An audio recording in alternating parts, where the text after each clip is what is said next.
మీరు అంగీకరించమాద్దు. రాబోయే రోజులలో అక్కడ పోర్ట్ వస్తూ ఉంది. దట్ ఈస్ 100% రాబోతూ ఉంది. ఎప్పుడైతే అక్కడ వచ్చిందో మీ భూములకు ఆటోమేటిక్గా విలువ పెరుగుతుంది. ఇప్పుడు వాడిచ్చేదేంటి? మీ స్వశక్తిగా మీరే అమ్ముకుంటారు. వాళ్ళు గుంటూరులో అభివృద్ధి జరిగింది, ఆ దగ్గరలో ఉన్న బోళ్ళల్లో భూముల రేట్లు పెరగలేదా? పెరిగినాయి కదా. వెనక ఎప్పుడో ఒక 20 ఏళ్ళ నాడు ఉండట్టే ఉండయా? కాదే, పెరుగుతాయి ఎప్పటికప్పుడు. అట్లా మీకు పెరుగుతాయి. కాబట్టి ఆ విధంగా ఆలోచించాలి. ఎట్టి పరిస్థితుల్లోనూ కూడా ఇవ్వకూడదు. ఇక్కడే కాదండి, ఎన్ని చోట్లండి ఈ రకంగా దుర్మార్గంగా. ఎంతసేపు ఈ విధంగా పడావుగా పడి ఉన్న భూములే కాదండి, రైతుల దగ్గర నుంచి తీసుకుని ఏ పరిశ్రమలు పెట్టాలని చెప్పి తీసుకున్నారో ఆ పరిశ్రమలు రాకపోగా, ఉద్యోగాల కల్పన జరగకపోగా, వాళ్ళు బ్యాంకుల్లో 1,000 కోట్ల రూపాయలు 100 కోట్ల రూపాయలు అప్పులు తీసుకుని డైవర్షన్ చేసి ఇతర వ్యాపారాల కోసం పెట్టుకుని ఇతర రకంగా ఆస్తులు పెట్టుకుని బ్యాంకులకి కట్టకపోతే వాళ్ళ పొలాలు మళ్ళీ రైతులకు వచ్చే పరిస్థితి లేకుండా పోతూ ఉంది. వాస్తవానికి 2013 భూసేకరణ చట్టం ప్రకారం, అట్లాగే ఆ భూసేకరణ చట్టంలో ఉన్నటువంటి రైతు అనుకూల, రైతు రక్షణ కల్పించేటటువంటి, ఆదివాసీలకు రక్షణ కల్పించేటటువంటి అంశాలను నీరుగార్చి ఆంధ్రప్రదేశ్ ప్రభుత్వం, చంద్రబాబు నాయుడు గారి ప్రభుత్వం సవరణ చేసిన దాని ప్రకారంగా కూడా 5 సంవత్సరాల లోపల కానీ ఆ ప్రాజెక్టు ప్రతిపాదన ఎప్పటికీ ఒక టైం లిమిట్ ఉంటుంది, టైం లైన్ అంటారు. దాని లోపల కానీ ఏది ఎక్కువైతే అది దాని లోపల పెట్టకపోతే ఆ భూములు రైతులు తిరిగి వెళ్ళాలి అని ఆ తెలుగుదేశం గవర్నమెంట్ చేసే సవరణలో కూడా ఉందే. అది పెంచడానికి అసలు ప్రభుత్వం ఆలోచనే చేయట్లా, ప్రయత్నమే చేయట్లా.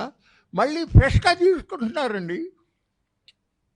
లేపాక్షి నాలెడ్జ్ పార్క్ అనంతపురం జిల్లాలో చిలమత్తూరు మండలం దగ్గర బెంగళూరు ఇంటర్నేషనల్ ఎయిర్పోర్ట్కి చాలా దగ్గరలో, బెంగళూరు నుంచి హైదరాబాద్ వెళ్ళేటటువంటి నేషనల్ హైవే ఆనుకుని ఉన్నటువంటి భూములు ఆ రోజుల్లో 1,50,000 2 లక్షలు, ఇవాళ 1 కోటి రూపాయలు రోడ్డు పక్కమట ఉండేవి.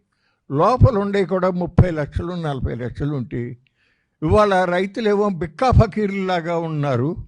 కానీ ఆ భూములు హిందూ ప్రాజెక్ట్స్ అనే సంస్థ వాళ్ళకి తీసుకుని వాళ్ళు బ్యాంకుల నుంచి 790 కోట్ల రూపాయలు అప్పు తీసుకుని వాళ్ళు ఆ హైదరాబాద్లో రియల్ ఎస్టేట్లో వాడుకుంటే, హైదరాబాద్లో విలువైన ఆస్తులు ఉన్నా సరే బ్యాంకులు వాళ్ళు, మీకు కూడా అనుభవంలో చూస్తూ ఉండుంటారు, ఈయన అప్పు తీసుకున్నారు, నా స్నేహితుడు, నేను జామీన్ ఉన్నా, ఈయనకి బాగానే ఆస్తులు ఉన్నాయి, కానీ ఆయన మీదకి వెళ్ళరు. నా సులభంగా అమ్మే అవకాశం ఉంది అంటే ముందు నా ఆస్తుల మీదకి వచ్చేటటువంటి సాంప్రదాయం బ్యాంకులు కొనసాగిస్తూ ఉన్నాయి. అక్కడ కూడా అదే జరుగుతూ ఉంది.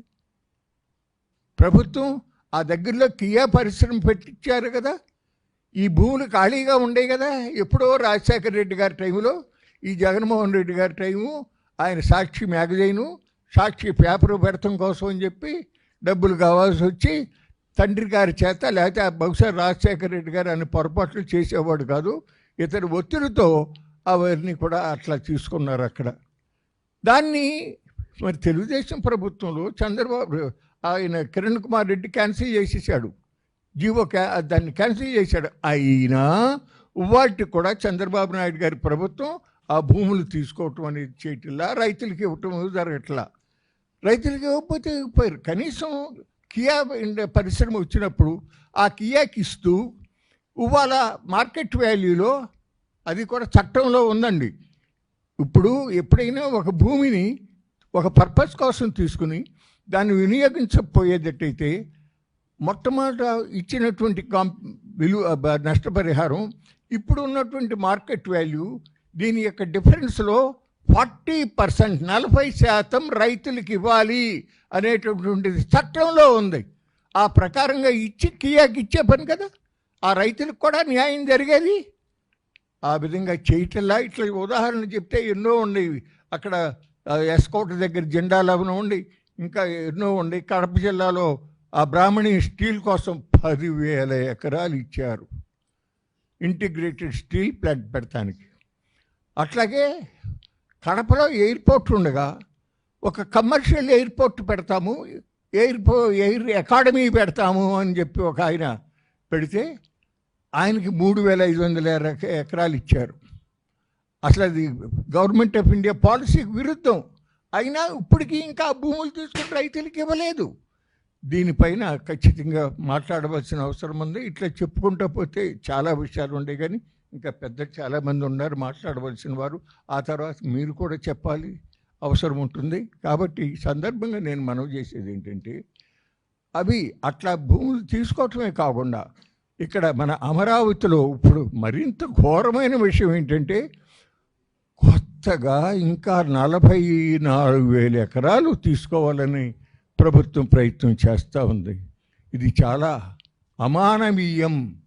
ఎందుకంటే చంద్రబాబు నాయుడిని నమ్మి రాజధాని అనే నగరం కొద్దో గొప్ప అభివృద్ధి అయితే తమ బిడ్డలకి మంచి భవిష్యత్తు వస్తుందని చక్కగా చదువుకుంటారు.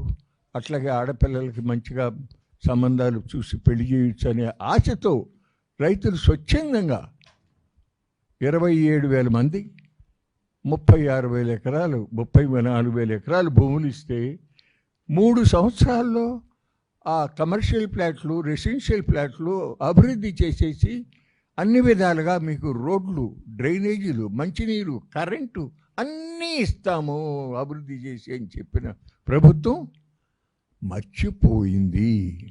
2014 నుంచి 2019 దాకా అధికారంలో ఉన్న చంద్రబాబు నాయుడు గారి ప్రభుత్వం ఎల్పిఎస్ లేఅవుట్లో ఇన్ఫ్రాస్ట్రక్చర్, ఈ మౌలిక వసతులు కల్పించేటటువంటి ప్రక్రియ ప్రారంభించనే లేదు.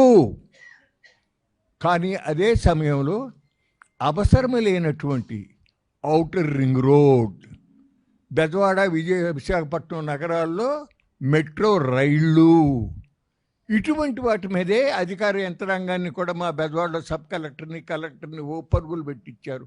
అక్కడ విశాఖపట్నం అట్టగా చేశారు. అట్లాగే అమరావతి నుంచి బెంగళూరుకి తిన్నగా ఎక్కడ వంకట ఉండటానికి వీల్లేదు రహదారి, 200 మీటర్ల వెడల్పులో రహదారి. ఇటువంటి అనవసరమైనటువంటి విషయాల మీద కేంద్రీకరించి ఇవి నెగ్లెక్ట్ చేయటం జరిగింది. కనీసం అసలు ఎంత బాధేస్తుందంటే, నిన్ను నమ్మి ఆ పొలాలు ఇస్తే ఆ రైతులకు నువ్వు ఇచ్చిన కాగితాలు తీసుకెళ్ళి బ్యాంకుల్లో నా పిల్లాడికి చదువుకోవటానికి కాస్త ఫీజు కట్టుకుంటానికి డబ్బు కావాలి మేనేజర్ గారు అని అడిగితే డబ్బులు ఇవ్వనటువంటి దౌర్భాగ్య పరిస్థితి జరిగితే గాడిదలుగా వస్తుందా ఈ ప్రభుత్వం? వాళ్ళకి ఇన్స్ట్రక్షన్స్ ఇవ్వద్దు. ప్రతి సంవత్సరం కూడా బ్యాంకర్స్తో మీటింగ్ జరుగుతుందండి. ముఖ్యమంత్రి, అగ్రికల్చర్ మినిస్టరు, ఫైనాన్స్ మినిస్టరు ఉండి ఒక మీటింగ్ జరుగుతుంది. దాంట్లో నువ్వు మాట్లాడాలి కదా. ఇప్పుడు రైతుకి ఇవ్వలేదంటే it's shame to the government. వాళ్ళ యొక్క అవసరాలకు ఆదుకోపోయేదట్టయితే ఏం చేస్తాడు చెప్పండి? తన పొలం ఇచ్చేశాడు. ఆ పొలం ఇచ్చేసిన తర్వాత ఈ కాగితానికి విలువ లేకపోతే అతని పరిస్థితి ఏంటని నేను అడుగుతా ఉన్నా. ఆ విధంగా చేసినటువంటి పరిస్థితులు జరిగినాయి. ఇప్పుడు మళ్ళీ కావాలి ఏమంటారండి? 2,500 ఎకరాలు ఒక Olympic grade sports city, Olympic grade sports city లోగడ మాస్టర్ ప్లాన్లో క్లియర్గా 120 ఎకరాలు స్పోర్ట్స్ రాసి ఉంది. నారాయణ గారు చెప్పింది మీరు పేపర్లో చదివి ఉంటారు కదండి. 120 ఎకరాలు మాస్టర్ ప్లాన్లో ఉంది. కానీ గౌరవ ముఖ్యమంత్రి గారు అంతర్జాతీయంగా Olympics grade sports city develop చేయాలి 2,500 ఎకరాలలో అని చెప్పి ఆణిముత్యాల లాంటి మాటలు మాట్లాడాడంట అని ఈయన చెప్తున్నాడు. ఇవాళ ఎక్కడన్నా అసలు అంత భూమి అవసరమా చెప్పండి? చైనాలో వాళ్ళు 2008లో ఒలింపిక్ క్రీడలు నిర్వహించారు. ఎంత ఖర్చు అయిందో తెలుసా అండి? 3 లక్షల కోట్లు ఖర్చు అయింది వాళ్ళకి. ఇప్పుడు మళ్ళీ ఈజిప్ట్లో ఒక డిజర్ట్లో వాళ్ళు కొత్తగా ఒక క్యాపిటల్ సిటీ ప్లస్ ఈ 2036 సమ్మర్ ఒలింపిక్స్ దానికి బిడ్ చేశారు. దాన్ని దృష్టిలో పెట్టుకుని స్టేడియంలు కట్టుకుంటున్నారు. ఎంత విస్తీర్ణంలో తెలుసా? మీరు ఇది నేను చెప్పేది కాదు, ఇంటర్నెట్లోకి వెళ్తే మీకే తెలుస్తుంది. 32 ఎకరాలలో మాత్రమే. వాళ్ళు దాదాపుగా చాలా హ్యూజ్ అమౌంట్, 4 లక్షల కోట్ల పైన ఖర్చు అవుతుందని చెప్పి అంచనాలు వేసుకుంటూ ఉండే పరిస్థితి జరుగుతూ ఉంటే, మన అమరావతిలో అసలు ఆ స్టేడియం ఎట్లా కడతాము, అంత ఒలింపిక్ పోటీలు ఎక్కడ నిర్వహించుతాము? ఏమైనా కాస్త సెన్సిబుల్గా థింక్ చేసేవాడు ఆలోచించాలి కదండి. అదేమీ లేకుండా ఎంతసేపు నీవు ఏం చెప్పినా, పచ్చి అబద్ధాలు చెప్పినా, పనికి మాలిన మాటలు చెప్పినా, ప్రచురించే పత్రికలు ఉన్నాయి, చెప్పేటటువంటి మీడియా ఉంది, ఎలక్ట్రానిక్ మీడియా. అందువలనే పచ్చి అబద్ధాలు మాట్లాడే నరేంద్ర మోడీ ఏదైతే తాను ఏది చేస్తున్నాడో దానికి సరిగ్గా వ్యతిరేకంగా మాట్లాడుతూ ఉంటాడు. నంగరాచి మాటలు పత్తిత్తులాగా మాట్లాడుతూ ఉంటాడు. అదే పని ఇక్కడ కూడా జరుగుతూ ఉంది అని చెప్పి నేను చెప్పడానికి ఏమీ వెనకాట్లా. తప్పు కదా అంటున్నా. ఇవాళ అమరావతిలో అంత డబ్బు ఖర్చు పెడితే ఇతర ప్రాంతాలలో వెనుకబడినటువంటి ఉత్తరాంధ్ర కానీ రాయలసీమ ప్రాంతంలో అక్కడ ఏమనుకుంటారు చెప్పండి? అక్కడ త్రాగడానికి సరైన మంచినీళ్ళు లేక, ఉద్దానంలో కిడ్నీ ప్రాబ్లంతో పెట్టెలు రాలిపోయినట్టు రోజు ఒకళ్ళో ఇద్దరో చచ్చిపోతూ ఉంటే ఆ సమస్యను పరిష్కరించాలి అనేటటువంటి ఆలోచన లేదా? అక్కడ ఎయిర్పోర్ట్ ఎవడడిగాడండి? ఎవడన్నా అసలు టికెట్ కొనుక్కుని ఎక్కేవాళ్ళు ఉన్నారా? అక్కడ 3-4 ఎకరాలు భూములు ఉన్నా కానీ వాళ్ళు వచ్చి ఇక్కడ మన గుంటూరులోనూ, మా బెదవాడలోనూ, ఉయ్యూరులోనూ కాంక్రీట్ వేసిన పనుల్లో వాళ్ళు ఉంటా ఉంటే అక్కడ ప్రజలకి ఏమి చేస్తే వాళ్ళకి ఎక్కువ మేలు జరుగుతుందని ఆలోచించాలి. కానీ